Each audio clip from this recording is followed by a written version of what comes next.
Good evening বন্ধুরা, বলো তোমরা কি করছো সব?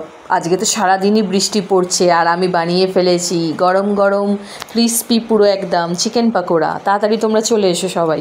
আর এই বৃষ্টি পড়ছে বাইরে, আর এই পকোড়া খেতে কি ভালো লাগে বলো, এর সঙ্গে একটু চা, ব্যাস একদম জমে ক্ষীর হয়ে যায়। তো চলো তোমাদের সাথে তো ফটাফট শেয়ার করে দিই কীভাবে আমি বানিয়েছি। আমি এই ছোটো ছোটো পকোড়া করেছি, আমি বেশি বড় বড় পকোড়াও করি মাঝে মধ্যে, বাট মানে আজকে ইচ্ছা করছে একটু ছোটো ছোটো বেশ অল্প করেই করেছি। আমি আর আমার জাস্ট হাজব্যান্ডের জন্যই করেছি।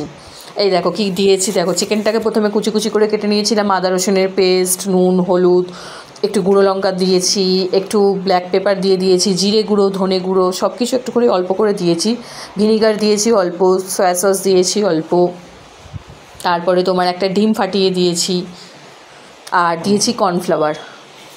দেখো একটা ডিম ফাটিয়েও দিয়েছি, কর্নফ্লাওয়ার দিয়েছি, সব একদম ভালো করে মিক্সড করে আধা ঘন্টা রেখে দিলাম। আধ ঘন্টা কি 45 মিনিট রাখলেও হবে। আর লাস্টে একটু গরম মশলা দিয়ে দিয়েছি, ব্যাস এটাকে ভালো করে মিক্সড করে নিতে হবে।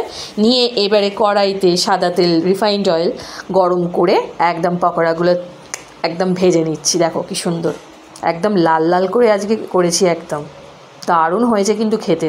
তোমরা মিস করো না, তাড়াতাড়ি সবাই চলে এসো যারা যারা খেতে চাও। দেখো কি সুন্দর হচ্ছে। আমি ছোট ছোট ভেজেছি, এগুলো বেশ ভালো লাগে দেখবে খেতে। চিকেন পকোড়া বলো আর যে পকোড়াই বলো, বাড়িতে তৈরি করে খাওয়ার একটা মজাই আলাদা। আমার সত্যি কথা বলতে কী বলতো, ওই বাইরের চিকেন পকোড়া, বাইরের মানে চপ টপ আমি পছন্দই করি না। বাড়িতে যেটা হয় না, এই বৃষ্টির ওয়েদারে মাকে খুব মিস করি। মানে মানে আমার বাড়িতে এলেই আমি মাকে দিয়ে এইসব এরকম টাইপের পকোড়া, পেঁয়াজি এসব বানাই, দারুণ করে মা। তো যাই হোক, আমি নিজেই বানিয়ে ফেললাম, একা আছে আমি নিজেই করে ফেললাম এটা। দেখো ভালো করে আমি ভেজেছি একদম ছাঁকা তেলে। দেখো আর একটুখানি তো তোমার চিলি সস আর একটু তোমার টমেটো সস নিয়ে টিভি দেখছি আর এই চিকেন পকোড়া খাচ্ছি। খুব সুন্দর কিন্তু খেতে হয়েছে, তোমরা এইভাবে ট্রাই করতেই পারো। টাইমও অনেকটা কম লাগে আর তোমার খেতেও খুব ভালো লাগে। আর বাড়ির খাবার কী বলো তো, একটু হেলদি খাবার হয়, কারণ বাইরের খাবার একটু পোড়া তেলে করে তো ঠিক ভালো লাগে না। তো যাই হোক, ঝটপট তোমরা রেডি করে নাও এটা। ভালো থেকো সবাই।